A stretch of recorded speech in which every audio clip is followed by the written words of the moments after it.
So today we're going to talk about the new books at Heritage Books for the week of 7 May 2023. And this is Craig from Just Genealogy. I'm so happy to report that more What Did They Mean by That is back in print, both as a paperback book and as a rather expensive hardback book. It is a supplement to What Did They Mean by That, probably one of the best genealogy dictionaries out there. They do not overlap. More What Do They Mean by That are additions to What Did They Mean by That. So for any person's library, these are two absolutely important books that you should have. And as I said, I'm really glad that we finally brought it back into print as a paperback. The other book that's come in this week is Additions and Corrections to the Works Progress Administration Inventory of Lucas County, Ohio, and Toledo by Jana, Sloan, Broglin. And what she's done is she's taken the inventory done by the W.P.A. before World War II and added to it additions and corrections and made it a much better work. So I'm very happy with this. I'm always looking for W.P.A. inventories that nobody actually knows about. And so that works for me. You can also find inventories out on Family Search if you're a good searcher. I know I've seen them once. So give that a shot also if you can't find an inventory in print. But I always find that if you can find the inventory for the county in which you live and you're researching in that county, that will be of great use to you. We've been reprinting some of the cemetery records from Iowa. And largely, these records are important because some of these stones no longer exist. And so that's a pretty important piece to be dealing with. The best part about these inventories is that they give you some idea about what records existed in the county prior to World War II. Now, it may mean that the records have been transferred to some other depository, or it may mean they are still in the clerk's office. But I would always, if there was anything in an inventory, I would always start with the clerk's office and then take it from there. We have a new book on records of Dumbarton United Methodist Church, Volume 1, Baptism and Marriages from 1813 to 1991 by Jane Donovan. This congregation, known as the United Methodist Church Dumbarton, began in 1772 when the first Methodist preaching was heard in Georgetown, then a thriving Maryland tobacco port. Remember, that's before Washington, D.C. got created.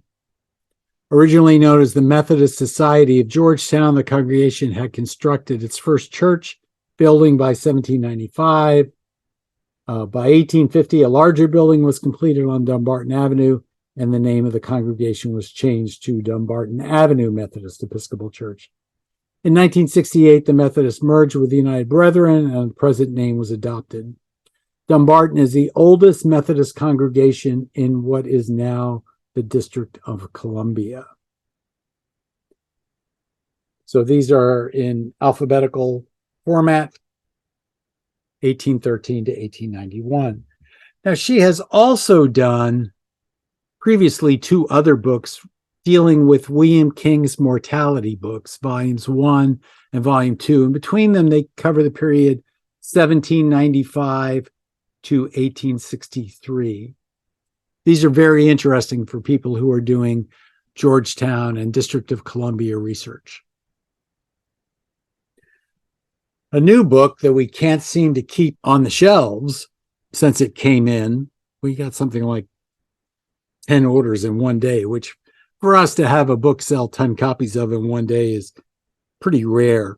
And this is the story of two soldiers. One is a U.S. Army infantry lieutenant who served in France and Germany, and the other one is a German Wehrmacht FLAK cannon gunner in the North Africa Corps. These stories, Johnny Vick, or I don't know how to pronounce it, Vicek, maybe? I don't know. I'm sorry. I apologize.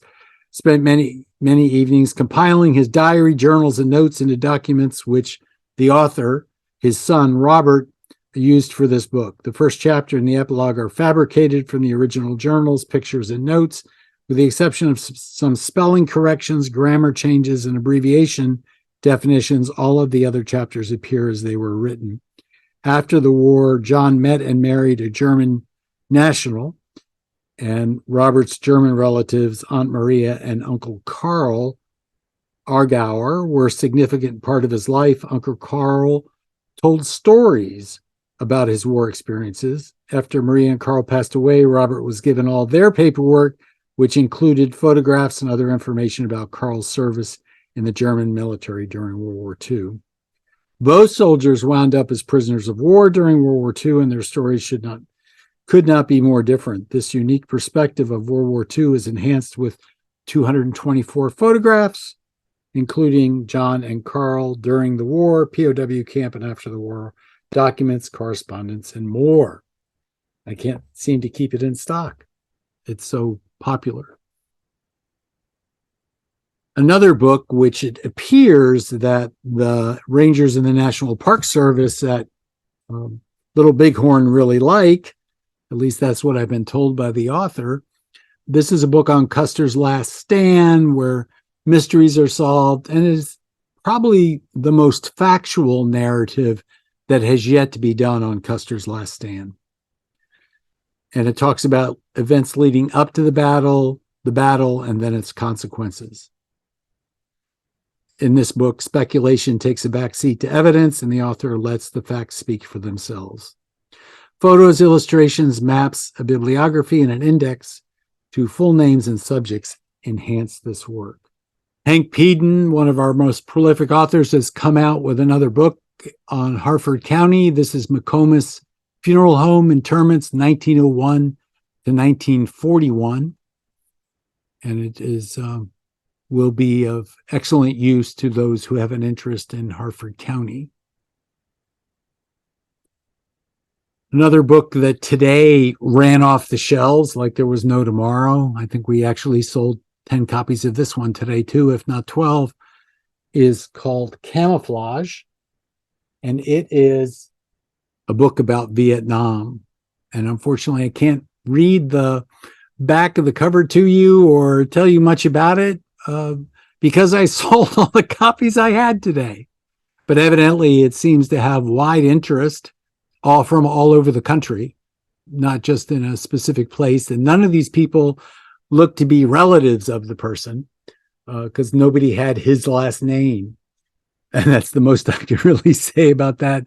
It was actually unexpected for us to have so many of those go off the shelf in one day. So that's 2 books this week that have surprised me, and I hope they continue to surprise me. We have been successful in bringing back to print a couple more of the Antient Press books, Spotsylvania County, Virginia Order Book Abstract, 1746 to 1748, and then Richmond County, Virginia Deed Book Abstracts, 1714 to 1715. So those get added to those 550 books. 68 of them are now out of print.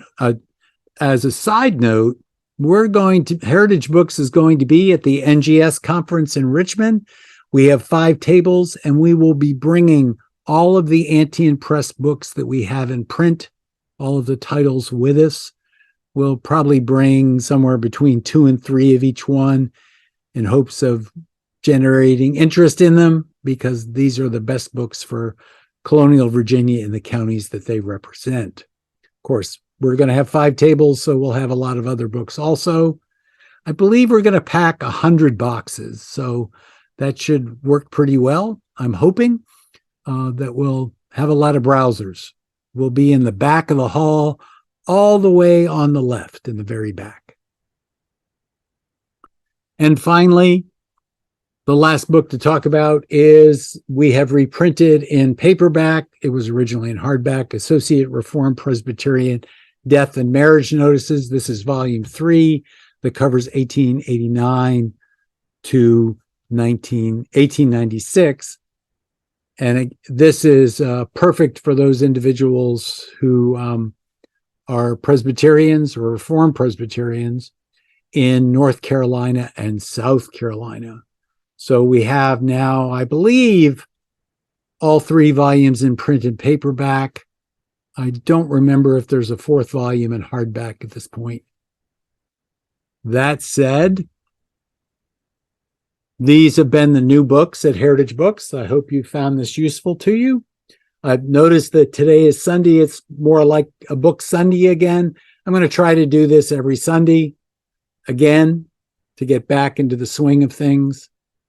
But I don't know what to say, except we have lots of books at Heritage Books.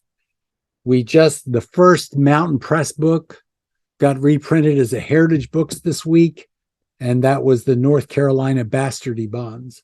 I probably won't talk about the Mountain Press books as we convert them to Heritage Books, because they're not actually new, and they actually, if they go out of print, only go out for print for a week or so.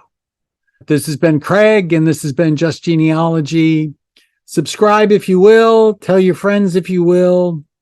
Please, please, please leave comments and leave me questions, and I'll try to get to answering some of them. Have a great day.